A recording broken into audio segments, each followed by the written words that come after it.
सौतेली माँ से प्यारी चाची। ओहो हो, ये देसी घी के लड्डू तो खाने में बड़े स्वाद है और ये कचौड़ी समोसे भी एकदम खस्ता बनी है। वाह वाह वाह वाह। कुंती एसी की ठंडक में बैठी नवीन, फूली और रानी को ललचाते हुए दिखा दिखाकर लड्डू पेड़े खा रही थी। वहीं वो तीनों तपती धूप में आंगन में काम कर रही थी। अरे ओ रानी, फूली, ये फुहारपना मत दिखाओ, जल्दी जल्दी हाथ चलाओ।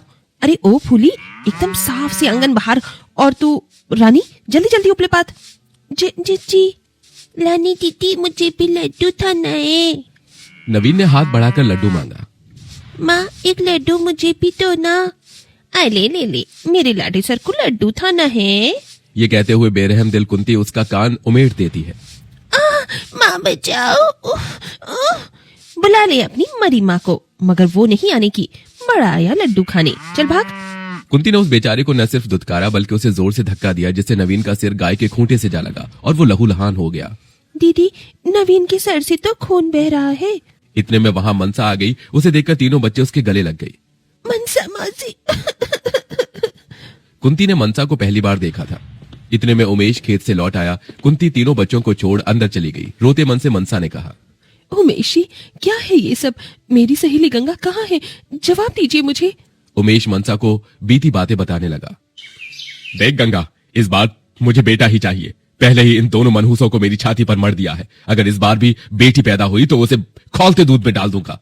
गंगा की शादी कुछ साल पहले ब्रिज से हुई थी, जिससे उसे दो बेटियां फूली और रानी थी। दोनों बच्चे जल्दी होने की वजह से गंगा का शरीर एकदम कमजोर हो गया था, मगर ब्रिज की जिद से वो तीसरी बार गर्भवती है।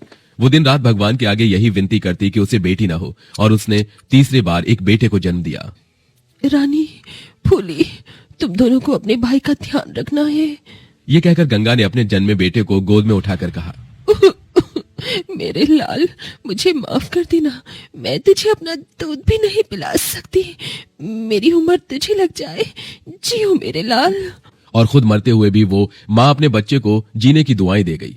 इधर गंगा की चिता की आग ठंडी भी न हुई और ब्रिज ने कुंती से दूसरी शादी कर ली और तीनों बच्चों के लिए सौतेली माँ ले आया। घर में कदम रखने के साथ ही कुंती ने उन पर अत्याचार ढाना शुरू कर दिया। कुंती उठकर आई और रोते बच्चे को देख दांत पीसते हुए कहा, अरे ओ नासपीते, बंद करिए भे भे भे, वरना चुटकी भर नमक चटा दिया ना तो तेरा भी खेल खत्म। माँ, इसे भूख लगी है, थोड़ा दूध दे दो। क्यों, ये राजा का बेटा है क्या जो दूध पिएगा? पानी चटा दे। दीदी, पिताजी, ये कैसी माँ लेकर आए हैं? ये बहुत बुरी है। ये सुनकर कुंती ने बौखलाकर बेचारी फूली को बहुत पीटा। ये ले और मार खा, ये ले। दीदी बचाओ मुझे। रानी अपने भाई को गोद में लिए अपनी सौतेली माँ के पैरों में गिर गई। माँ, छोड़ दो मेरी बहन को, उससे गलती हो गई। निकल गई हेकड़ी।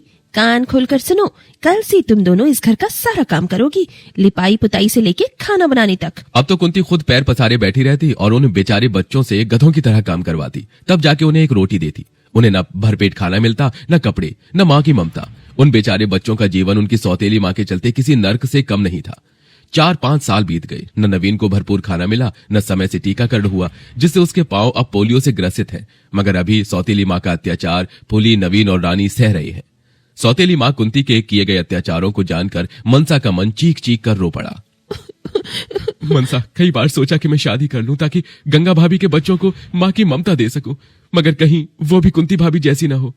तभी मनसा ने तीनों के चेहरों की ओर देखकर कहा, मैं दूंगी इन्हें माँ का प्यार, इनकी चाची बनकर। उमेश जी, क्या आप मुझसे शादी करेंगे? और फिर मनसा उमेश से शादी करके उन बेसहारा बच्चों के लिए चाची बनकर घर में आई, जहां तीनों ने उसकी आरती उतारी। आओ चाची माँ, हम आपका स्वागत करते हैं। तभी कुंती ने तीनों को धमकाया, अरे ओ मेरी नक्कारी औलादो, उतरवाऊं मैं आरती? चलो अंदर आओ। अपनी सौतेली माँ के खौफ से तीनों डरे सहमे से चले गए। तभी कुंती ने मनसा को गुस्से से घूरा। अगले दिन तड़के सुबह कुंती ने तीनों को लात से झकझोरते उठाना चाहा। अरे ओ मेरी नास पीटो, नकली औलादो, उठो और काम पर लगो। बच्चों को काम करने की कोई जरूरत नहीं दीदी, अब इनकी चाची आ गई है। तू है कौन? और तुम तीनों चाची के पल्लू में क्या छुप गई? निकलो बाहर, वरना गाल लाल कर दूंगी। तीनों बच्चे मनसा का आंचल कसकर थाम लेते हैं। चाची, हमें बचा लो चाची, वरना सौतेली माँ मारेगी हमें। तभी माँ होने की धौंस झाड़कर कुंती ने कहा, क्यों रियास्तीन के सांप, तेरी चाची क्या कोई तोप है जो तुम तीनों को मुझसे बचा लेगी? चलते हो या दूं एक रखकर? तभी जैसे ही कुंती ने हाथ उठाया, मनसा ने उसका हाथ रोककर कहा, खबरदार, जो उन्हें हाथ भी लगाया तो मुझसे बुरा कोई नहीं होगा। मनसा के इस कहे पर कुंती बौखला गई। तो होती कौन है इन पर हक जताने वाली? मैं उनकी माँ हूँ, इन्हें मार सकती हूँ। सिर्फ हक जताने से और दावे करने से कोई माँ नहीं बन जाता। अगर 9 महीने इन्हें पेट में रखा होता और जन्म देने की पीड़ा सही होती तो सौतेलेपन न करती। मुझे लगा था तुम्हारे अंदर प्यार से इन बच्चों के लिए ममता जगा दूंगी, मगर शायद तुम्हें प्यार की भाषा नहीं समझ आती। चलो जाओ यहाँ से। कुंती पैर पटकते हुए चली गई। तभी मनसा ने मुस्कुराकर कहा, तो जल्दी से बताओ मेरे प्यारे बच्चे क्या खाएंगे? चाची, हमें खीर पूरी खाना है। माँ जब थी तो अक्सर मेरे दीदी के लिए खीर पूरी बनाती थी। थोड़ी देर में मनसा ने तीनों के लिए खीर पूरी तैयार कर दी और तीनों को परोसा। गर्मा गर्म खीर पूरी, ये लो बच्चों, तुम खा क्यों नहीं रहे हो? तभी रोते हुए मनसा को देखकर रानी ने कहा, चाची, न जाने क्यों आप में माँ दिखती है। यह सुनकर मनसा का दिल भर आया। उसने रानी के सिर पर ममता भरा हाथ रख के कहा, मैं तुम्हारी माँ ही तो हूँ, चलो अब माँ के हाथ से खाओ। बस चाची, अब पेट भर गया। तीनों को खुश देखकर उमेश ने कहा, मनसा, तुम्हारे आ जाने से इन बच्चों का बचपन फिर से लौट आया है। शुक्रिया तुम्हारा। उमेश जी, क्या ये बच्चे मेरे नहीं?